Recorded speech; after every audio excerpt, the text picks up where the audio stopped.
What's good, my people? Welcome back to EMGM Sports. I'm your boy Enzo. I hope everyone is having a great start to the week, especially you Manchester United fans out there. I know it was a tough end to the weekend, getting battered by Liverpool 3-0 at Old Trafford. It was an embarrassing defeat. I can understand, man, if you're still feeling a little bit low. I really feel your pain. I really, really feel your pain. I understand it. That was a shameful performance, embarrassing. The players, Casemiro, I just don't want to pick on Casemiro, but just the whole team, squad, manager, like coaching, everything. Like it was just a terrible, terrible day for Manchester United and their fans. And I'm one of these guys. Look, I know you read the title and you see, on the thumbnail, you see that asks, is it the end for Ten Hag? And in especially today's episode, what I wanna look into is I'm one of those guys that I'm not really heavy on stats. Do you know what I mean? I don't really look too much into stats. You know what I mean? Sometimes the stats can skew your opinion. Do you know what I mean? Of how you look at a game. Do you know what I mean? Some stats are relevant, some I think they're really irrelevant, they're not needed. But with Eric Ten Hag, obviously this is his third season now, yeah. So we've had a chance to really look at him. First season, people gave him a chance. You know what I mean? Like he had a bad start to the season in his first season. Wasn't all that, wasn't great, but he won a League Cup, and all the fans expected him to do better in the second season. Second season was terrible. You know what I mean? Manchester United lost 14 games. Do you know what I mean? That's just terrible. Finish on a minus goal difference. Do you know what I mean? That's never happened before. So but Eric Ten Hag was able to pull the rabbit out of the hat again and beat Manchester City in the FA Cup final, which made it a bit tough. It made it harder for the new owners, Ineos, Sir Jim Ratcliffe, to make a decision on him because obviously they wanted to replace him. Coming in, the new owners, I don't think they ever believed in Eric Ten Hag. So they wanted to make that change, but obviously they couldn't find a suitable replacement for Eric Ten Hag. So they decided to extend his contract by another year. And here we are, third season for Ten Hag. Now, today's video, I want to talk all about. I want to look at Eric Ten Hag's stats. Like I said, I'm not really a stat guy, but if you give me a reason to go into the stats, then I'm gonna go into the stats, innit? And one of the things that Eric Ten Hag has been saying lately is he's been bigging up the trophies that he's won. He's saying, look, I won the League Cup in my first season. I won the FA Cup in my second season. Apart from Manchester City, we've won the most trophies. So it sounds good. I mean, whatever, he has to say to make himself feel better because obviously he's under pressure. And, make no mince about this. Eric Ten Hag is under tremendous amount of pressure, especially the way the season went last year, finishing eighth, some poor performances there. And the way the season started in this campaign, 3 games, 2 defeats, and obviously an embarrassing defeat by their arch rivals, Liverpool. So Eric Ten Hag can say all he wants about winning League Cups and FA Cups, but he can't hide from the fact that the performances have been terrible. Now, I look at Manchester United managers of the recent past. You're looking at Ole Gunnar Solskjaer. You're looking at Jose Mourinho, and these two managers. They all got sacked in their third season, and Eric Ten Hag is now in that position. He's now on his third season at Manchester United, and he hasn't had a great start. Now, can he survive it? That's one question for us. The fans and everyone involved in football. Like, can Eric Ten Hag really survive this third season? But the way the season started, it doesn't look likely. It looks like he's gonna go the same way his predecessors did.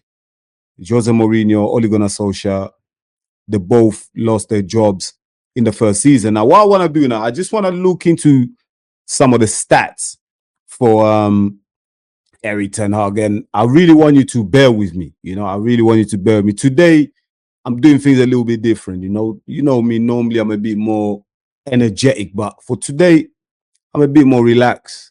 I really want to have a conversation with you, the viewers, and let's go through this whole process, this whole journey together, and let's dissect Eric Ten Hag and his tenure so far at Manchester United. And let's look. I'm going to share my screen with you in a moment, in a sec.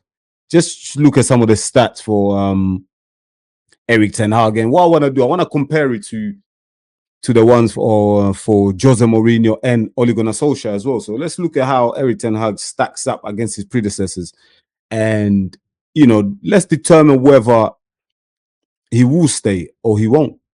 Because the stats will, one thing that the stats do is reveal a lot about a manager and the team performances. So let me just scroll here. We're gonna share the screen now. As you can see the screen there, you can see. I hope you can see it properly. So Eric Ten Hag. Let me just go. Hold on, that's not the slide. First slide. So yeah, there we go. Eric Ten Hag has been, in charge of Manchester United for 79 games. Yeah. So he's been in charge for 79 matches in the Premier League. We're not talking Champions League, FA Cup, and League Cups and Europa League. No, we're not talking any of that. We're talking solely Premier League, in a league. Yeah. Because I want to compare Eric Ten Hag to his predecessors when it comes to their league form. Yeah. That's what I want to focus on today. So Eric Ten Hag has been in charge for 79 matches, 25 defeats. That is a lot of defeats. If you look at that, that is a lot, especially if you compare it to the likes of Manchester City, Arsenal. That does not make good reading for Eric Ten Hag. But it's still not. It doesn't make him the worst manager for Manchester United in history. It's just not good enough for Manchester United and where they want to go at the moment. So Eric Ten Hag has got a 50. What's his win ratio? His win percentage is 53.2%. Yeah, which makes him the third highest in the history of the club. So Sir Alex Ferguson's number one. You got Jose Mourinho at number two. Obviously, Jose Mourinho had a bit more games than Eric Ten Hag. So Eric Ten Hag still has the time to improve this stat. Obviously, it depends on how much time Ineos give him. But, you can probably equal Jose Mourinho, surpass him.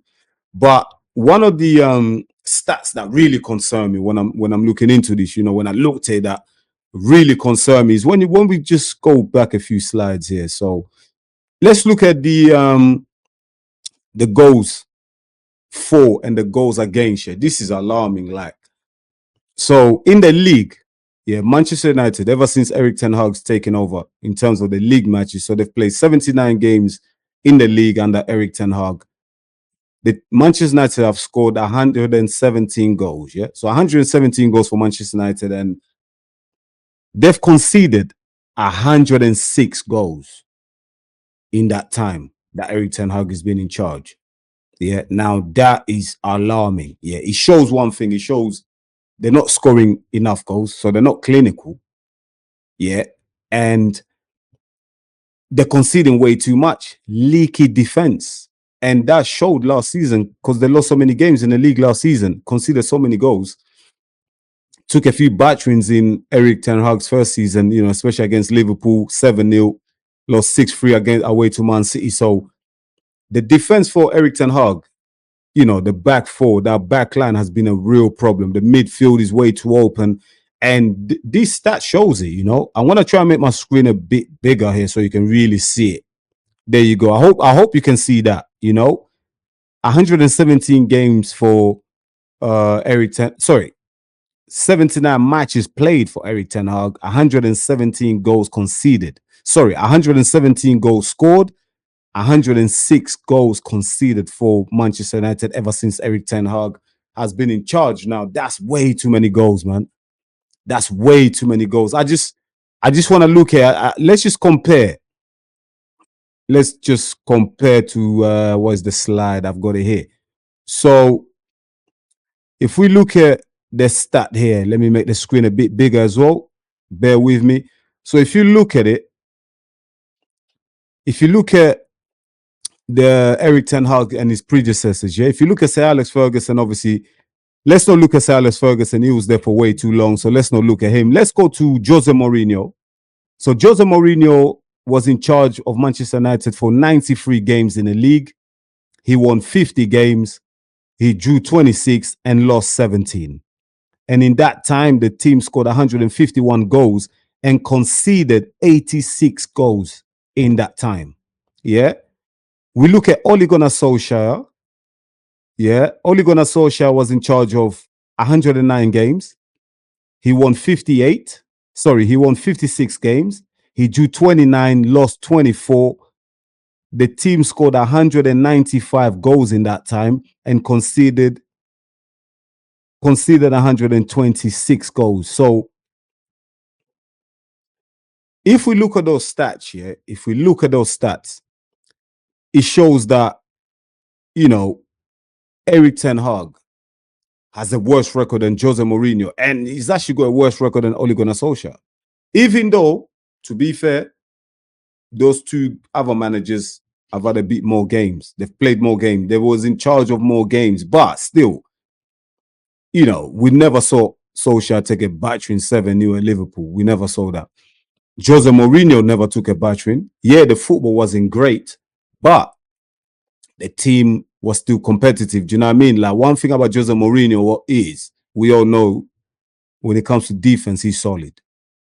So Eric Ten Hag is worse than Jose Mourinho and Ole Gunnar Solskjaer when it comes to conceding goals, and also when it comes to scoring goals. Like, under Solskjaer and Jose Mourinho, Man United was scoring way more goals and we're creating way more than they are under Eric Ten Hag. Now that begs the question: like, Eric Ten Hag was meant to be the manager that comes in, that's going to be more creative.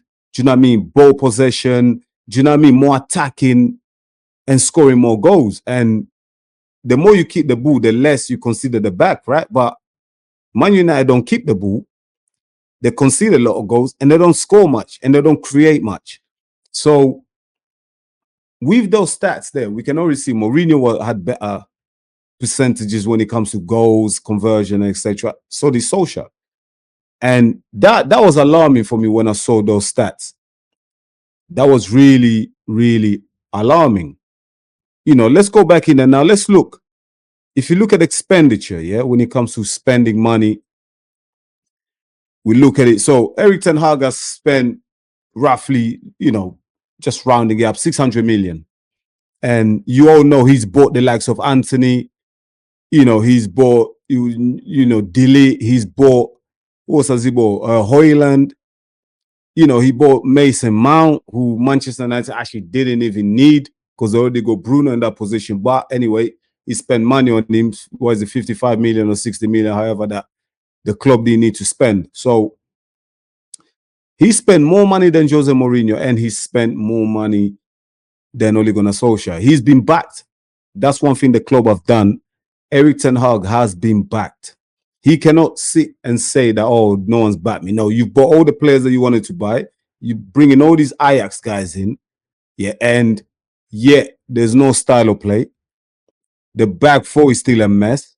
And you know, and the team doesn't create or score enough goals.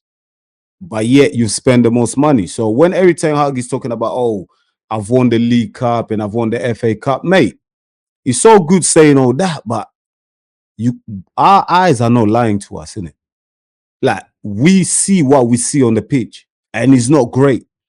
And the fans have the right to revolt. The fans have the right to voice their frustrations.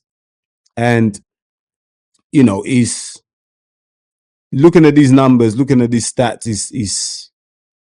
is absolutely very concerning. And when you think about Eric Ten Hag trying to keep his job in the first season, where Ole Gunnar Solskjaer and Jose Mourinho lost their jobs in those third seasons, it looks like, you know, from what we're seeing here, the performances, the stats, the money that he spent so far, and the results haven't been going his way, it looks like he's only going one way in it. It looks like the inevitable is gonna happen. Yeah, it looks like the inevitable is gonna happen. Now, Ole Gunnar Solskjaer, you know, you can say anything about anything you want to say about Ole Gunnar Solskjaer, but one thing he did against the big six, he was winning, man. Like, I remember him beating Manchester City a few times. Arsenal, he beat them. Tottenham used to beat them on a regular basis, beat Liverpool, I think, a few times and lost against Liverpool as well. But he had a better record. Eric Ten Hag against the Big Six, he's only won 6 games and he's drawn 5. The rest is lost. Now, for Manchester United, for a club of Manchester United status, for the size of the club, the global brand that Manchester United is, that's not good enough, man. 6 wins out of 20 against the Big Six, not good enough, man. Just not good enough. And in that time, they've taken a few batterings as well. Do you know what I mean? There's been some embarrassing performances in that time. So Eric Ten Hag, this is only looking like one way, man. There's only one conclusion here, yeah? What slide haven't I shared yet? Yeah, so I've shared all my slides, yeah? And, you know, I think this one is probably the biggest worry. £600 million spent in the transfer window by Eric Ten Hag. Yeah, and they're still not scoring enough goals. The defense is still leaky, and there's still no style of play after spending £600 million in the transfer market, and he's been backed. He's got nowhere to hide. Yeah, Eric Ten Hag has nowhere to hide. Let's be real. He's got nowhere to hide. The team just don't score enough goals.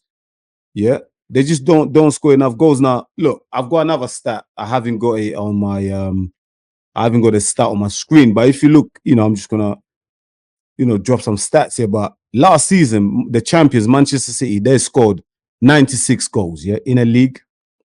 Arsenal scored 91 goals. Liverpool scored 86 goals. Newcastle scored 85 goals, yeah.